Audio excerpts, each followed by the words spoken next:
Alex. And I think that today we have a very special treat because with us we have my good friend George Yeo, who you might know has been a general in the army of Singapore. He's been a government minister in Singapore for over 20 years. But the biggest connection that him and I had was that we were foreign ministers at the same time. And I'll never forget it because it was a UN General Assembly week. And both of us were horribly jet lagged. We didn't know each other. We ended up in the same hotel. And about 3 o'clock in the morning, there are two crazy people in the gym on the treadmills. And we didn't sort of say hello or anything like that. But then later on, we had a meet. Hey, you were at the gym this morning, weren't you? So warm welcome, George Yeo. It's a pleasure to have you. Thank you, Alex. Great. Pleasure to be here. Now, you are a member of our external advisory board here at the School of Transnational Governance, and we're especially thankful for that. And you have given a speech to us inaugurating our great lecture hall here at Buontalenti. And the speech had many different themes, but it's really about China's role in the world right now. Can you tell us, what do we in the West get wrong with China? Why don't we understand China? What's your take? Well, actually, my main point is the role Europe can play to balance the relationship, the struggle between the US and China. And the stance Europe takes can make the difference between war and peace on this planet. So Europe's position is very important. And Europe's understanding of China is vital to managing this larger relationship. So you could kind of see the situation a little bit like you have these sort of three power centers, right now, the United States, Europe, and China. Let's begin with the China-United States. I'm simplifying a little bit, but there's been a lot of talk about decoupling and, of course, the US making China its number one competitor, rival, and even enemy. And there's sort of support for this idea across the aisle. How do you see the US approach to China? What are the problems there? What are the good sides and the bad sides? I think he had to come sooner or later. But in the last 5 years, like drops of litmus, like drops of acid changing the color of the litmus, there's suddenly a view in the US that China is a threat. Not a threat to the US in the territorial sense, but a threat to US dominance in the world. And there's a mood in the US now that they must somehow curb, curtail, control, contain China, and if necessary, for some, go to war with China. And this is very dangerous because the passions of democratic electorate can sometimes get out of control. If, for instance, there's an incident in the South China Sea and a few dozen US sailors were to be killed, then Congress, the US media will react in a way which even the White House cannot somehow contain or moderate. I would assume, and having listened to your speech, that the US is probably on a wrong track here from your perspective, and that they're sort of getting China wrong. Well, if you were the president of the US, what would you do? Well, the most important thing is to understand the nature of the challenge, and which means understanding China in its history, in its philosophical underpinnings. Otherwise, if your assumptions are wrong, then your actions may lead not to success, but to tragedy. So it's important when we look at China, not just to view it on the basis of a few snapshots, but one must watch the entire video from its early beginnings. Then its nature reveals itself. And China has a long history. And China is the challenge it is because it has a long civilization. The Chinese people are the biggest nationality in history. Why has this come to be? It wasn't an accident.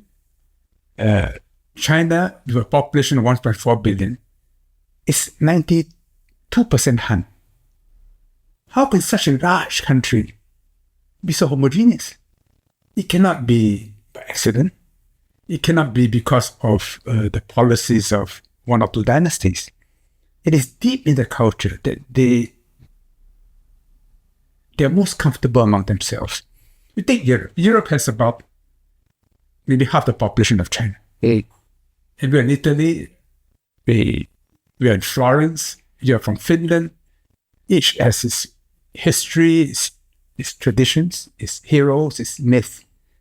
But the whole of China has only one literature. Has only one set of myths which all Chinese people subscribe to.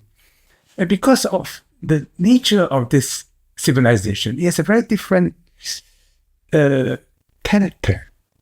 The Chinese people are not expansionists, not because they can't be expansionists, but they find it troublesome to incorporate non-Chinese people into their realm. Sounds a little bit like the Finns sometimes. We're only 5.5 million, very peculiar language and no one else speaks it. But I guess what I was struck by when I read your speech and then listened to it is you could also make a comparison, I guess, to India to a certain, because India will now surpass China in terms of population, but it is, of course, a little bit more diverse, much less homogeneous. And in your speech, you also talk about, the notions of harmony and the notions of a sort of a legalistic perspective. Can you explain that a little bit? No, India is much more like Europe. It has a common civilizational basis in the Hindu and Islamic beliefs, the way Europe would have Judeo-Christian values and the inheritance of Greece and Rome. But politically, India has never been united until the British came. And it has no political culture of being united over centuries. For China, it's like Rome resurrecting itself again and again in European history. Europe never did. I mean, not that there were not attempts by Charles the Great or by Frederick Barbarossa or by Bismarck or Hitler or whatever, or Napoleon. But China always did. So there is a political culture of seeing the ideal in being a united polity. And that makes it very different from Europe and from India. So what do you say when you hear, a lot of Westerners, people from the global South, or, the US and Europe saying, China is an authoritarian, centralized state, it's expansionist or imperialist, just like Russia, and we need to decouple and the rest of it. What's your, as a Singaporean, what's your reaction? Well, I'm ethnic Chinese. Singapore is 3/4 Chinese, so I think we do have some understanding of the nature of China. I don't think they see profit in conquering foreign lands and incorporating foreign nationalities into the body politic. In the end, it will lead to grief. They're quite happy for the Americans to play their role, not because they don't want to challenge America, but they think that in the end it will lead to no good.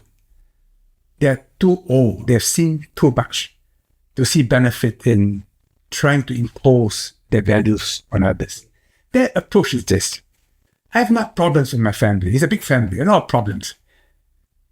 And your family, well, good luck to you, To think that I can help you solve your family problems is to them absurd. Yeah. Just as you cannot solve my family problems. How about Chinese patience? Where does that come from? Because I've always read stories about, for the Chinese, a century is only a page in a book kind of a thing. And there seems to be that. You compare that to a lot of other big powers around the world. A lot of other powers, they can be aggressive, they can be quite quick in their moves. The American century was the last century, but before that, it wasn't really. How about China and patience? Where does it come from? From a sense of their own history. Because the dramas are reenacted on the same plains, along the same rivers, surrounded by the same mountains. And for everything they do, they can't avoid precedents. There is no country on earth which is as wedded to its own history as China. It's not possible to have any conversation in China without recurring references to what has been done in similar situations in the past. That makes it a very conservative civilization. It's always been autocratic. Such a vast land cannot be organized in any other way. So the hope that you can somehow make China in the image of Western Europe is a pipe dream. How 偷告诉大家，我最近发现了新法宝 Royal Face 逆时奇迹系列，它有活肤露、全效精华，还有精华霜。尤其我皮肤比较偏干，所以我非常的注重保湿。保湿做得好，肌肤自然烹饪。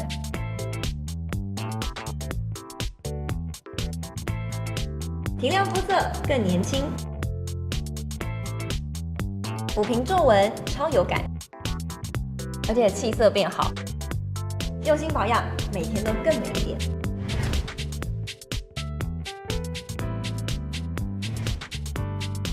美吧。